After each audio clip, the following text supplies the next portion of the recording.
3 days after my husband's funeral, my own son asked me when I planned to move out of my house. Not next year. Not someday in the future. Soon. The house I had lived in for 35 years. The house my husband built with his own hands. But the worst part wasn't what he said. The worst part was the way he said it, as if I were nothing more than an inconvenience standing in the way of his plans. What my son didn't know, what my daughter-in-law certainly didn't know, was that my husband had spent the last years of his life quietly preparing for this exact moment. And the truth he left behind was about to change everything. But before I tell you how that happened, let me take you back to the day everything started to fall apart. My name is Mary Whitaker. I'm 69 years old, and until recently, I believed my family loved me. I was wrong. The day of my husband's funeral was cold and gray, the kind of early autumn day where the wind seems to carry sadness through the air. People from all over town came to pay their respects. My husband, Robert, had spent most of his life in construction. He wasn't famous, and he didn't own a big flashy company the way some people imagine success. But he built things that lasted. Homes, schools, churches. And in a small town like ours, that kind of work means people remember you. I stood beside the casket for nearly 3 hours that afternoon, shaking hands with neighbors, former employees, and old friends who had known Robert for decades. They told me stories. Stories about how he had helped them fix a roof during a storm. How he stayed late on job sites to make sure workers got paid on time. How he once rebuilt an entire porch for an elderly couple and refused to charge them $1. Listening to those stories made my chest ache with both pride and grief. Because that was the man I had loved for 42 years. And now he was gone. After the service ended, people slowly began leaving the cemetery. One by one, cars pulled away down the gravel road until only a few of us remained. My son Daniel stood nearby with his wife, Linda. Daniel looked uncomfortable in his black suit. He had always hated formal occasions. Even as a child, he would tug at his collar and complain that ties felt like ropes around his neck. Linda, on the other hand, looked perfectly composed. Her hair was flawless. Her makeup untouched by tears. In fact, I hadn't seen her cry once. At the time, I told myself everyone grieves differently. Now I know better. "Mom," Daniel said as we walked toward the parking lot, "you should come stay with us for a while." At first, the suggestion sounded thoughtful. "You shouldn't be alone right now," he added. Linda nodded beside him. "Yes," she said softly. "A big house like yours must feel very empty." Empty. That word lingered in my mind. Because the house Robert and I had built together had never felt empty before. Every room carried memories. The kitchen where we celebrated birthdays. The living room where Daniel took his first steps. The porch where Robert drank coffee every morning while reading the newspaper. But grief has a way of making even familiar places feel different. So I simply nodded. "Maybe for a few days," I said. Linda smiled. A small smile. The kind that disappears quickly if you look too closely. That evening, after everyone had gone home, I returned to the house alone. The silence was overwhelming. For 40 years, Robert had sat in the same chair in the living room every night after dinner. Now the chair was empty. I walked slowly through the hallway, touching the walls as if they might somehow still hold the warmth of his presence. When I reached the bedroom, I noticed something on Robert's nightstand. A small envelope. My name was written on the front in his familiar handwriting. I stared at it for a long moment before picking it up. At the time, I thought it was simply a note, something sweet he had written before his health began to decline. I had no idea that inside that envelope was the first clue to a secret that would protect me from the very people who were about to betray me. And that betrayal would begin sooner than I ever imagined. Because the very next evening, my son and his wife came over for dinner. And that dinner would change the way I saw my family forever. The next evening, Daniel and Linda arrived just before 6. I remember noticing how ordinary everything looked. The same driveway Robert had poured with his own hands 20 years ago. The same maple tree in the front yard, its leaves just beginning to turn red. For a brief moment, I allowed myself to believe they had come simply to check on me. After all, grief can make you hopeful in strange ways. Linda stepped inside first, carrying a small bottle of wine. "Mary," she said with a gentle smile, leaning in to brush her cheek against mine. "How are you holding up?" It was the kind of question people ask when they already know the answer doesn't matter. "I'm managing," I replied quietly. Daniel walked in behind her, glancing around the living room. His eyes moved slowly over the furniture, the fireplace, the staircase, almost like he was seeing the house differently. Or perhaps, measuring it. I tried not to read too much into it. "Dinner's almost ready," I said, leading them into the kitchen. I had spent the afternoon cooking Robert's favorite meal. Pot roast. Mashed potatoes with butter. Green beans with garlic. Cooking had always been my way of keeping the family together. For decades, our dinner table had been the center of everything: birthdays, holidays, Sunday evenings filled with laughter. That night, though, something felt different. The air felt heavier. Daniel barely touched his food. Linda, on the other hand, seemed strangely relaxed. She ate slowly, carefully, as if she had all the time in the world. For several minutes, the only sounds in the room were forks touching plates and the faint hum of the refrigerator. Finally, Daniel cleared his throat. "Mom," he said. I looked up. His voice carried a tone I didn't recognize. "You've been thinking about what we talked about yesterday?" I frowned slightly. "What do you mean?" Linda set her fork down gently beside her plate. "The house," she said calmly. The word landed on the table like a stone. Daniel avoided my eyes. "You know it's a lot for one person to handle," he continued. "The taxes alone must be expensive."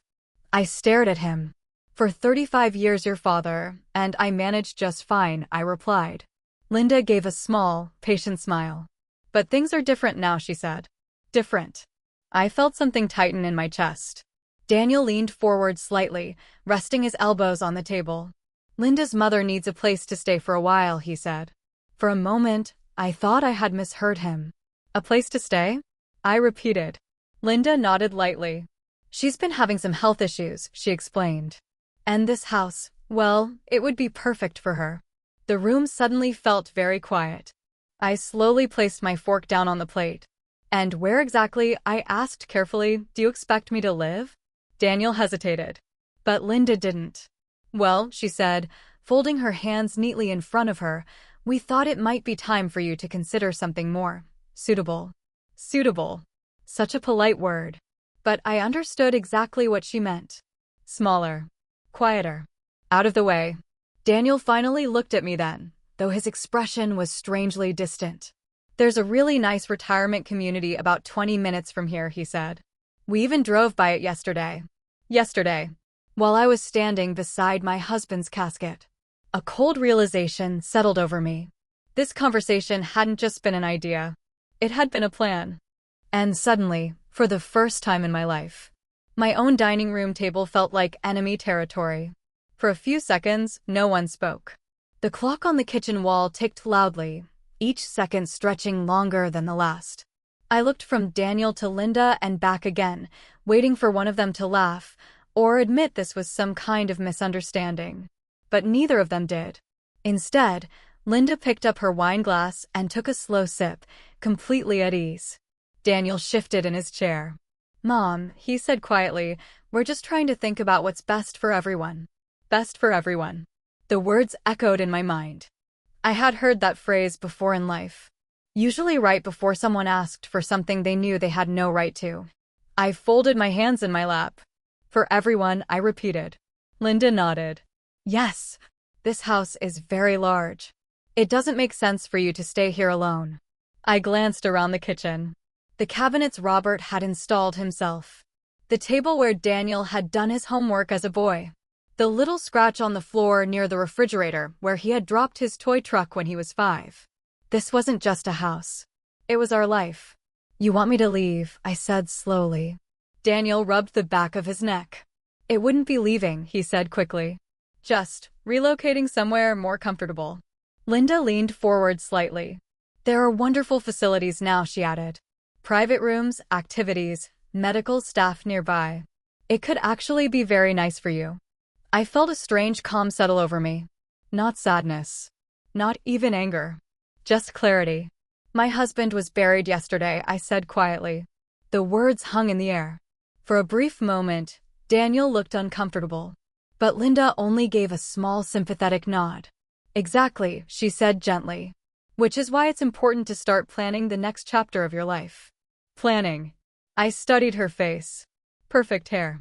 Perfect smile. Perfect patience. The look of someone who believed the outcome of this conversation had already been decided. How long have you been discussing this? I asked. Daniel hesitated. Linda answered immediately. For a few weeks. A few weeks. Before Robert had even been laid to rest. Before the flowers on his grave had begun to wilt. I felt something inside me shift then, like a door quietly closing. And your mother, I said, turning to Linda. When exactly is she planning to move in? Linda smiled again. Soon, she said. Then she glanced around the kitchen in the same evaluating way Daniel had earlier. It really is a beautiful house, she added. Something in the way she said it made my stomach tighten. Not admiration. Ownership. Daniel cleared his throat. We figured it would be easier if you started packing gradually, he said. No rush, but maybe within the next couple of weeks. Packing. As if 35 years of memories could be folded neatly into cardboard boxes. I slowly pushed my chair back from the table and stood. Neither of them moved. Thank you for dinner, Linda said politely. I nodded once. Then I walked toward the hallway without another word. Because suddenly I remembered the envelope Robert had left on his nightstand. The one with my name written on it. At the time, I had thought it was simply a goodbye letter. But now, for the first time, I wondered if my husband had known something I didn't. And if that envelope might contain the very thing that would change everything. The hallway felt darker than usual as I walked toward the bedroom. Behind me, I could still hear the faint clink of dishes as Linda gathered the plates from the table, as if the conversation we had just had were nothing more than ordinary dinner talk. Daniel said something quietly to her. She laughed. Softly. The sound followed me down the hallway like a cold draft. I closed the bedroom door gently behind me. For a moment, I simply stood there, staring at Robert's side of the bed. His reading glasses were still on the nightstand. The book he had been halfway through sat beside them, a small scrap of paper marking the page he would never return to. The sight made my chest tighten. 42 years. 42 years of waking up beside the same man. And now the room felt impossibly large. My eyes drifted to the nightstand. The envelope was still there. Simple. Cream-colored. My name written in Robert's careful handwriting. Mary. Seeing it again sent a strange chill through me. Robert had always been a practical man. Organized. Careful. The kind of person who planned things long before they were needed. But leaving an envelope like this, that wasn't like him. I sat slowly on the edge of the bed and picked it up. The paper felt heavier than it should have. For a moment, I hesitated. Something deep inside me said that whatever was inside that envelope would change something. Maybe everything. Finally, I slid my finger under the flap and opened it. Inside was a folded sheet of paper. And a small card. The paper was unmistakably Robert's handwriting. Steady. Neat. The same handwriting that had filled grocery lists, birthday cards, and little notes he used to leave on the kitchen counter. My hands trembled slightly as I unfolded it. Mary, the letter began. If you're reading this, it means I'm no longer there to take care of you the way I promised I always would. My throat tightened. I swallowed and kept reading. You and I both know our son hasn't always made the best decisions. And Linda, well, she sees the world very differently than we do. I paused. A strange feeling moved through me. Robert had noticed it too. You may find yourself under pressure after I'm gone, the letter continued. If that happens, I need you to do one thing for me. My fingers tightened around the page. Call Mr. Harris. His number is on the card enclosed in this envelope. I looked down at the small card in my other hand. James Harris, attorney at law. Beneath the name was a phone number. And a handwritten note from Robert. He knows everything. My heart began beating faster. I looked back at the letter. Do not sign anything, Robert had written. Do not agree to anything. And most importantly, there was a small pause in the sentence, as if he had taken extra care writing the next words. Remember that this house, and much more, already belongs exactly where it should. I frowned. What did that mean? Before I could think further, there was a knock on the bedroom door. Linda's voice followed. "Mary," she called sweetly. "Daniel and I were just talking. We thought tomorrow might be a good day to start looking at those retirement communities." I stared down at the letter in my hands, then at the card with the lawyer's name. Slowly, for the first time since Robert's funeral, a very different kind of feeling began to replace the grief inside my chest. Not fear, not sadness. Something quieter, something stronger. Because suddenly, I had the distinct feeling that my husband had already anticipated everything that was about to happen. I didn't answer Linda right away. Instead, I carefully folded Robert's letter and placed it back inside the envelope, along with the lawyer's card. My hands were steadier now. "Mary?" Linda called again from the other side of the door. "Did you hear me?" "Yes," I said calmly. There was a short pause. "Good," she replied. "Because the earlier we start looking, the easier the transition will be." Transition. I almost smiled at the word. For years, I had watched Linda choose her words very carefully. She had a way of making even the harshest ideas sound polite. But Robert had known. Somehow, he had seen this coming long before I did. "I'm tired tonight," I said through the door. "We can talk about it later." There was a brief silence. Then Linda answered, of course. Her voice sounded sweet, almost patient. But I could hear the faint edge beneath it. Footsteps moved away down the hallway. A moment later, the front door opened and closed. They had left. The house became quiet again. Not the painful silence from earlier that day. This silence felt different. Heavier with questions. I walked back into the kitchen and poured myself a glass of water. My mind kept returning to the same line in Robert's letter. "Call Mr. Harris." Robert had never asked me to trust someone lightly. If he had written that name down, it meant something important. I glanced at the clock. 8:47 p.m. Too late to call a lawyer. But the thought of waiting until morning made my stomach tighten. Instead, I picked up the card again and studied the number. James Harris. The name sounded faintly familiar, though I couldn't place why. Robert had handled most of the financial matters during our marriage. Investments, contracts, company paperwork. He had always said it was easier if one of us focused on it. And I trusted him completely. Now I wondered how much he had been quietly preparing behind the scenes. That night, sleep didn't come easily. Every time I closed my eyes, I heard Linda's voice again. This house would be perfect for my mother. I kept thinking about the way Daniel had looked at the dining room earlier. Not like a son returning home. Like a man evaluating property. Sometime after midnight, I got up and walked through the house. The living room. The hallway. The small office where Robert used to sit late at night reviewing building plans. Every corner of the house carried his presence. And suddenly, I realized something that made my chest tighten. Linda and Daniel weren't just trying to move me. They believed the house already belonged to them. That this was simply a matter of timing. I returned to the bedroom and placed the envelope carefully back on the nightstand. Then I looked at the lawyer's card one more time. Morning couldn't come fast enough. Because for the first time since Robert's funeral, I had the growing suspicion that my husband had left far more behind than just memories. And whatever it was, Daniel and Linda clearly had no idea it existed. Morning arrived slowly. A pale gray light filtered through the bedroom curtains, the kind that comes just before the sun fully rises. For a moment, I lay still in bed, staring at the ceiling and trying to remember where I was in the strange fog of grief. Then everything came back. Robert's funeral. The dinner. Linda's calm voice explaining why my house would be perfect for her mother. And the letter. My eyes shifted toward the nightstand. The envelope was still there. For a moment I simply looked at it, feeling that same quiet pull in my chest. Robert had never been dramatic. If he had written that letter, if he had told me to call someone, there had to be a reason. I reached for the card and checked the number again. 8:02 a.m. A reasonable time to call. My fingers hesitated over the phone for a moment before I dialed. The line rang twice. Then a calm, professional voice answered. Harris and Cole Law Offices. My throat felt strangely tight. Yes, I said. May I speak with Mr. Harris, please? One moment. A brief pause followed. Paper shuffled faintly in the background. Then another voice came on the line. Older, Steady. James Harris speaking. For a moment, I didn't say anything.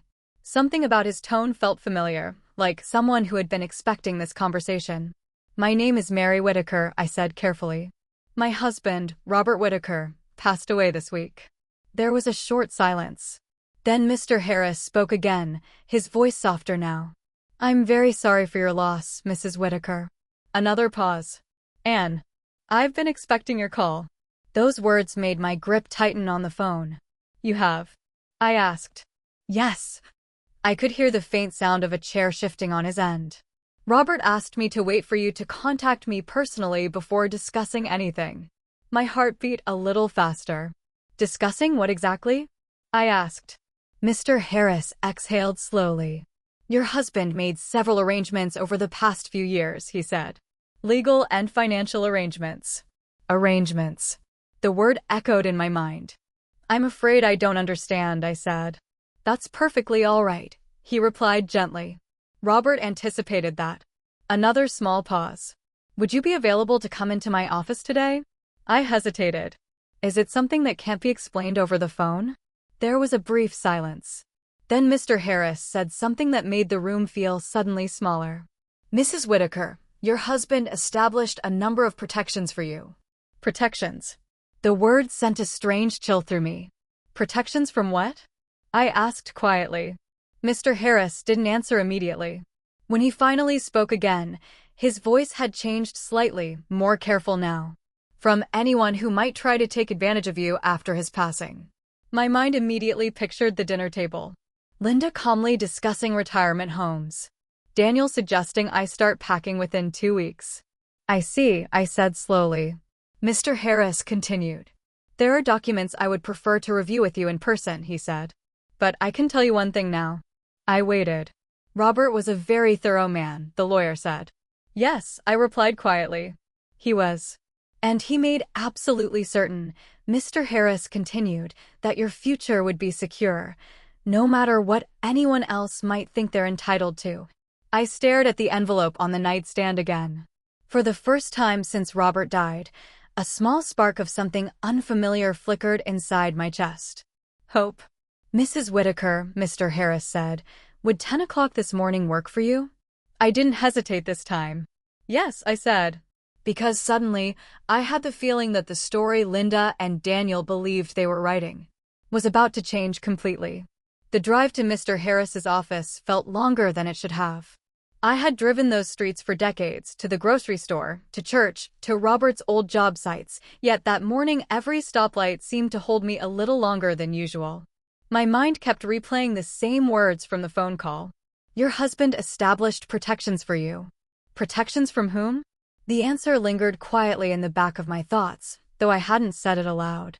By the time I pulled into the parking lot, the clock on my dashboard read 9:52. The building itself was modest. 2 stories of red brick with neatly trimmed hedges along the walkway. A small brass plaque beside the door read, Harris and Cole, attorneys at law. I sat in the car for a moment, taking a steady breath before stepping out. Inside, the office smelled faintly of coffee and polished wood. A young receptionist looked up and smiled politely. Good morning, Mary Whitaker, I said. I have a 10 o'clock appointment with Mr. Harris. Her expression shifted almost immediately. Of course, Mrs. Whitaker. He's expecting you. That word again. Expecting. She guided me down a quiet hallway and stopped at a wooden door near the end. Before she even knocked, the door opened. The man standing there was older than I had imagined, perhaps in his late 60s, with silver hair and thin glasses resting low on his nose. Mrs. Whitaker, he said warmly. Please come in. His office was lined with bookshelves filled with thick legal volumes. Sunlight streamed through a large window behind his desk. But what caught my attention wasn't the room. It was the large folder sitting neatly on the desk. My name was written on the front. Mr. Harris gestured for me to sit. I wish we were meeting under better circumstances, he said. So do I replied quietly. He nodded sympathetically. Robert spoke very highly of you. The simple statement made my chest tighten. He was a good man, I said. Yes, Mr. Harris agreed. He was. For a moment, neither of us spoke. Then he opened the folder. Several documents were neatly arranged inside. Over the past 5 years, he began carefully, Robert made a series of legal and financial arrangements. I leaned forward slightly. What kind of arrangements? Mr. Harris adjusted his glasses and slid the first document across the desk toward me. A trust, he said. I looked down at the paper. The Whitaker Family Trust. My eyes moved slowly across the page. I don't understand, I said. That's perfectly normal, he replied calmly. He folded his hands together. Robert transferred a number of assets into this trust. Assets? I repeated. Mr. Harris nodded. The house you currently live in. My heart skipped slightly. The construction company Robert founded. I blinked. The company?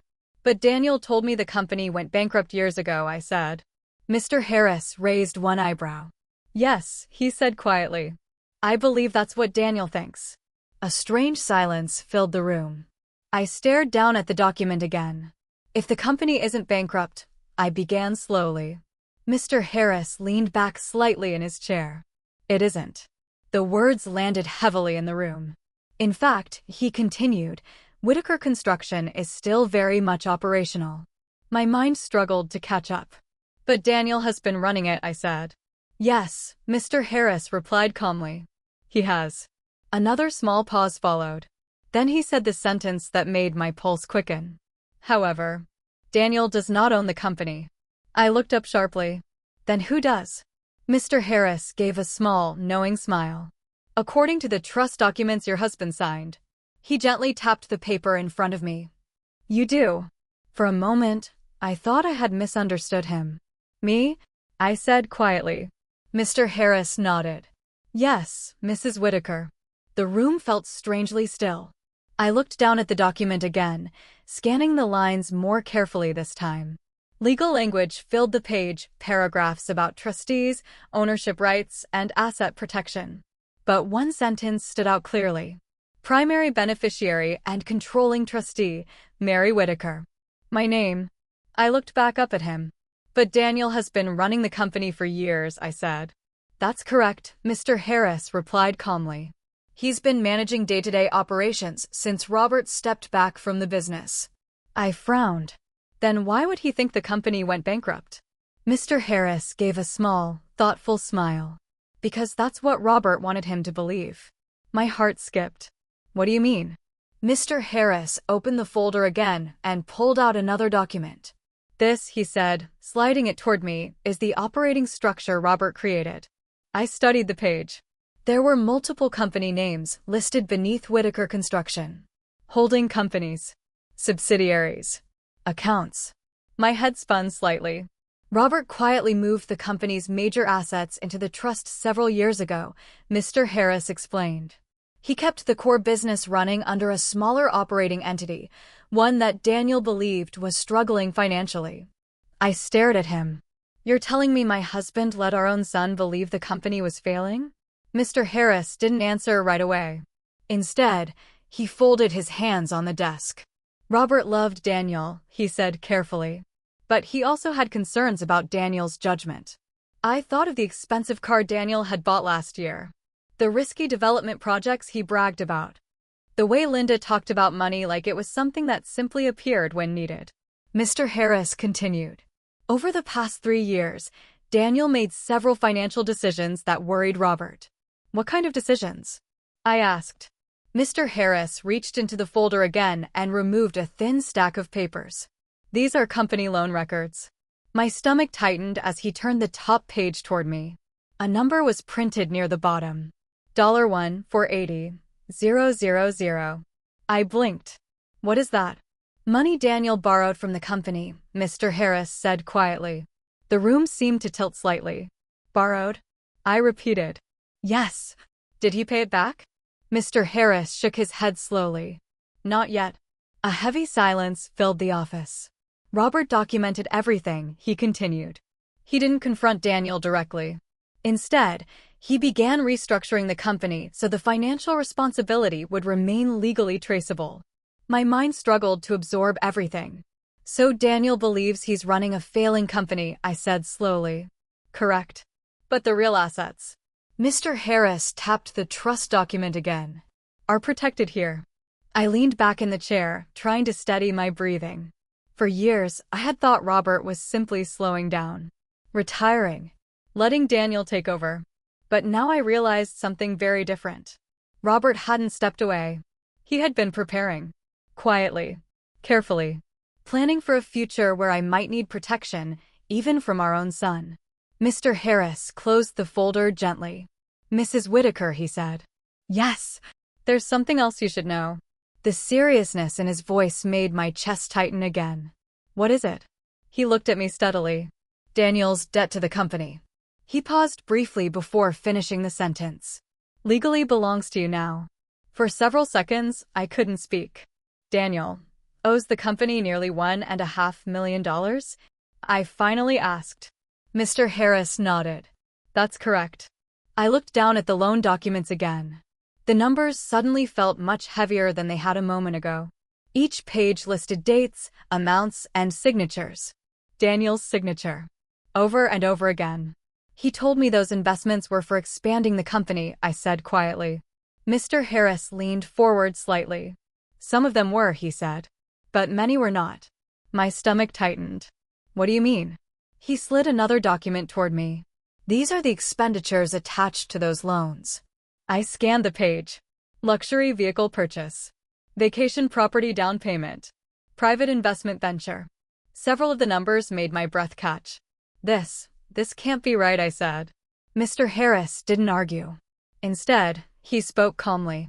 Robert began reviewing these transactions about 3 years ago, he explained. And that's when he realized Daniel had started treating the company's credit line like a personal bank account. I felt a strange mixture of emotions rising inside me. Shock, disappointment, and something deeper, something colder. All those dinners when Daniel talked about how difficult business had been. All those times Linda complained about tight finances. Now the pieces were starting to fit together. They knew the company was struggling, I murmured. Yes, Mr. Harris said. But they believed it was struggling for a different reason. I looked up at him. They thought the company was running out of money. He nodded once. But in reality, Robert had already moved most of the assets into the trust. Protecting them. Protecting me. A long silence settled between us. Finally, I asked the question that had been quietly forming in my mind. What happens now? Mr. Harris folded his hands on the desk again. Well, he said carefully, as controlling trustee, you now have full authority over the company and the trust assets. I blinked. Full authority? Yes. He tapped the folder gently. You can review financial records. Approve or deny company expenditures. Replace management if necessary. Replace management. The words hung in the air. You mean Daniel? Mr. Harris didn't soften the answer. Yes. The room felt very still again. I thought of Daniel sitting at my dining table the night before, telling me to start packing, telling me there was a retirement community nearby, and Linda calmly discussing when her mother would move into my house. They think I'm powerless, I said quietly. Mr. Harris studied my face for a moment. That is my understanding, yes. For the first time since Robert's funeral, something shifted inside me. The grief was still there. The sadness. But underneath it, something stronger was beginning to take shape. Resolve. I straightened slightly in the chair. What would happen, I asked slowly, if Daniel refuses to repay the money he borrowed? Mr. Harris didn't hesitate. Then the company, meaning you, could pursue legal recovery of the debt. My heart beat a little faster. And the house? I asked. Mr. Harris gave a faint smile. The house is also protected under the trust. So Daniel and Linda can't force me to sell it. No. And they certainly cannot move anyone into it. A long breath left my lungs. For the first time in 2 days, I felt steady. Mr. Harris closed the folder gently. Your husband was a very careful man, Mrs. Whitaker. Yes, I said softly. He was. Then I looked down at the documents again. And for the first time since the dinner the night before, I began to realize something Daniel and Linda had clearly never considered. They thought I was the weakest person in this situation. But thanks to Robert, I might actually be the one holding all the power.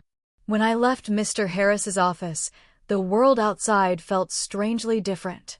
The same streets, the same buildings, but something inside me had shifted. 2 days earlier, I had walked through life believing everything I had built with Robert was slowly slipping away from me. Now I knew something Daniel and Linda didn't. Nothing had been taken from me. In fact, I had far more control than they could possibly imagine. When I arrived home, Daniel's car was already in the driveway. I slowed slightly as I parked. Through the front window, I could see Linda standing in the living room with her phone pressed to her ear. She was pacing slowly, glancing around the room in that same evaluating way she had the night before. For a moment, I stayed in the car, observing, listening to the quiet hum of the engine. Then I stepped out. The front door opened before I even reached the porch. "Mary," Linda said brightly. "Not Mom. Never Mom. We were just talking about you." Of course they were. Daniel stood behind her in the hallway. He looked slightly impatient. "Where were you this morning?" he asked. "I hung my coat on the hook by the door. I had an appointment." Linda tilted her head. "What kind of appointment?" Her tone sounded casual, but her eyes were sharp. I turned toward the kitchen. "A legal appointment," I said simply. For the first time, the room went quiet. Daniel frowned slightly. "With who?" "Mr. Harris." Both of them froze. It was subtle, but I noticed it. Linda recovered first. "Oh," she said lightly. "Your lawyer." "My husband's lawyer," I corrected. Daniel crossed his arms. "What did he want?" I poured myself a glass of water before answering. "To review some paperwork Robert left behind." Linda and Daniel exchanged a quick glance. The kind people share when they believe something important might be happening. "What kind of paperwork?" Daniel asked. I turned back toward them. "Financial documents." Linda stepped a little closer. "Well, that's good," she said smoothly. "We were actually planning to talk to a lawyer soon too." "About the house?" I asked. She smiled. "Yes, just to make sure everything is transferred properly." Transferred. Such an interesting word. Daniel nodded. "You know, once everything settles." I studied their faces carefully. Neither of them looked worried. If anything, they seemed confident. Confident that the future already belonged to them. I took a slow sip of water. Then I set the glass down. "There's something you should both know," I said calmly. They waited. Robert had always told me something important about negotiations. Never rush the moment when the other person thinks they've already won. "Your father left some very detailed financial arrangements," I continued. Daniel shrugged slightly. "That's fine. We can go over them together." Linda nodded. "Yes. It's probably easier if we handle things as a family." "Family." I almost smiled. "That might not be necessary," I said. Daniel frowned. "What do you mean?" I held his gaze steadily. "It means that according to Robert's documents." I paused. "The house, the company, and the trust are already legally accounted for." Daniel blinked. "What trust?" Linda's confident expression flickered slightly. And for the first time since Robert died, I saw something I hadn't seen on their faces before. Uncertainty. Daniel stared at me for a moment. "A trust," he repeated. Linda's expression had changed now. The calm confidence she usually carried had thinned just enough for me to notice. "Yes," I said. I walked to the kitchen counter and set my purse down carefully.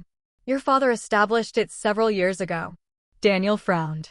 "That doesn't make sense." "Why not?" I asked. "Because if there was a trust," he said, "I would have known about it." I met his eyes. "That's the interesting part." The room went quiet again. Linda folded her arms lightly. "What exactly are you saying, Mary?" I could hear the tightness under her polite tone now. I pulled the folder Mr. Harris had given me from my purse and placed it on the kitchen table. Robert had always told me something else about difficult conversations. "Never raise your voice when the truth is strong enough." "The house," I said calmly, resting my hand on the folder, "is owned by the Whitaker Family Trust." Daniel blinked. "What does that mean?" "It means," I continued, "the property isn't transferred automatically to anyone when someone dies." Linda stepped closer to the table. "And who controls this trust?" she asked. I looked directly at her. "I do." Daniel let out a short laugh. "Mom, that's not how these things work." I slowly opened the folder. Actually, I said, sliding the top document toward him, that's exactly how it works. Daniel leaned forward and glanced down at the page. At first, his expression remained skeptical. Then it changed. His eyes moved across the lines once. Then again. "What is this?" he asked. "The trust agreement," I replied. Linda reached over his shoulder and read a few lines herself. Her smile faded. "That can't be right," she said. "It is," I answered. Daniel flipped to the next page. "The company," he said. "Yes." "Whitaker Construction?" "Yes." "But I've been running the company for years."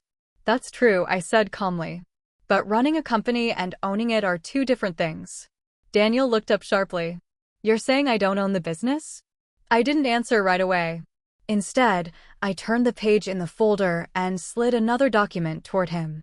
Loan statements. Daniel's face slowly lost color as he recognized his own signature. "What is this supposed to be?" he asked. "Company loan records," I said. Linda's voice cut in quickly. "Daniel didn't borrow money from the company." Daniel didn't look at her. His eyes were still fixed on the numbers. "That's not possible," he muttered. "Nearly $1.5 million, I said quietly.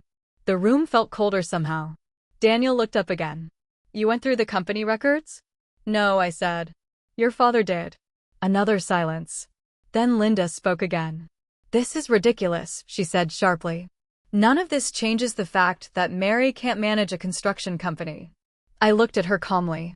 "That may be true," I said. "But legally, I don't have to manage it." Daniel frowned.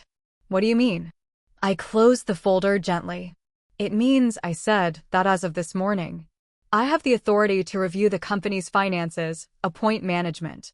I paused slightly. "And collect outstanding debts." Daniel's jaw tightened. "What debts?" I held his gaze. "The ones you signed for." For the first time since the conversation began, Daniel looked genuinely unsettled. And Linda, standing beside him, suddenly looked far less certain that the future of this house belonged to her. Daniel was the first to speak again. "This is insane," he said, pushing the documents slightly across the table as if they might somehow become less real if he moved them away. "You're not seriously saying you're going to come after me for money?" I watched him carefully. For years, I had seen that same expression on his face whenever someone challenged him, a mixture of disbelief and irritation, as if the very idea of consequences was unreasonable. "I'm not saying anything yet," I replied calmly. Linda stepped forward quickly. "This is exactly what we were worried about," she said, turning to Daniel. "She's grieving. She's confused." Someone clearly filled her head with all this legal nonsense. I almost laughed at that. Robert had always warned me about something. The moment people realize they've lost control of a situation, they begin rewriting the story. "Mr. Harris didn't fill my head with anything," I said quietly. Daniel looked at me again. "So, what are you planning to do?" he asked. It was the first honest question he had asked since this conversation began. I took a slow breath before answering. "That depends." "On what?" "On whether you intend to take responsibility for the decisions you made." Daniel's expression hardened. "I didn't steal anything." "I didn't say you did. You're making it sound like I robbed the company." "You borrowed money from it," I replied. "And according to these documents, you never repaid it." Linda cut in again. "Daniel invested that money into projects." "Some of them," I said. Her eyes narrowed. "What does that mean?" "It means the company also paid for a vacation property," I continued. Daniel's jaw tightened. "And a luxury SUV," I added. Neither of them spoke. "And a private investment that appears to have failed." Linda looked at Daniel sharply. For the first time since they arrived, I saw tension pass between them. "This is unbelievable," she said quietly. Daniel ran a hand through his hair. "You don't understand how business works, Mom." I met his gaze. "You're right," I said. "I probably don't." The room fell silent again. "But I do understand something else," I continued. "What?" "That your father saw these numbers years ago." Daniel's head snapped up. "What are you talking about?" "Robert knew about the loans," I said. Linda's expression changed again. "He never said anything to us." "No," I replied. "He didn't." Daniel frowned. "Why wouldn't he?" The answer had been sitting quietly in my mind since Mr. Harris explained everything. Because, I said slowly, he was waiting to see what you would do. Daniel stared at me. And what does that mean? It means he wanted to know whether you would fix the situation or let it grow worse. Another heavy silence settled over the kitchen. Then Linda spoke again, though her voice was much less confident now. So, what happens next? I closed the folder and rested my hands on top of it. For now, I said calmly, nothing changes. Daniel frowned. What does that mean? It means you're still running the company. Linda blinked. Really? Yes. Both of them seemed slightly relieved. But they were celebrating too early. However, I continued, there will be one difference. Daniel leaned forward slightly. What difference? I looked directly at him. From this point forward. I paused. I'll be watching every dollar. Linda appeared in the doorway just as Daniel picked up the envelope. She looked from his face to mine, instantly sensing the tension. What's going on? She asked. Daniel didn't answer right away. He slowly opened the envelope and pulled out the papers inside. The kitchen grew quiet again. I watched his eyes move across the page. Once. Then again. Finally, he exhaled. You're actually doing this, he said. I am. Linda stepped closer and took the document from his hands. Her expression hardened as she read the numbers. A repayment schedule, she said sharply. This is ridiculous. It's reasonable, I replied calmly. Daniel rubbed his forehead. You're asking me to start paying this back immediately. I'm asking you to start taking responsibility, I said. For a moment, no one spoke. Then Daniel looked around the kitchen. The same kitchen where he had eaten thousands of meals growing up. The same house he had tried to take from me only days earlier. You're really not leaving, he said quietly. No, I answered. Linda crossed her arms. So that's it? You're just going to sit here and control everything. I met her gaze. No, I said. I'm going to protect what Robert and I built. The words hung in the air between us. Daniel slowly folded the papers and placed them back in the envelope. He didn't argue again. Not that night. Over the next few months, things began to change. Daniel stayed at the company, but his spending stopped almost overnight. The luxury purchases disappeared. The risky investments slowed. Every major financial decision came across my desk first. And for the first time in years, the company's accounts began to stabilize. Linda, on the other hand, became quieter. She stopped talking about the house. Her mother never moved in. 6 months later, I made a decision of my own. I bought a small home near the coast. Not because anyone forced me to leave, but because, for the first time in decades, I wanted to choose where I lived. The ocean air was calmer than the tension that had filled my old house. The sound of waves replaced the silence that grief had left behind. I kept my role with the company. I spoke with Mr. Harris regularly. And I started something Robert would have been proud of. A small foundation that helped older women who had been pushed aside by their own families. Women who believed they had no power left. Because I knew exactly how that felt. Sometimes people ask me if I regret what happened with Daniel. The truth is, I regret the choices he made. But I don't regret standing up for myself. Robert once told me something many years ago while we were building our first house together. People show you who they are when they think you're powerless. For a long time, Daniel and Linda believed that about me. A grieving widow. A woman who could be moved aside. What they never realized was that Robert had spent years quietly making sure that day would never come. And in the end, the house we built together didn't just protect my memories. It protected my future.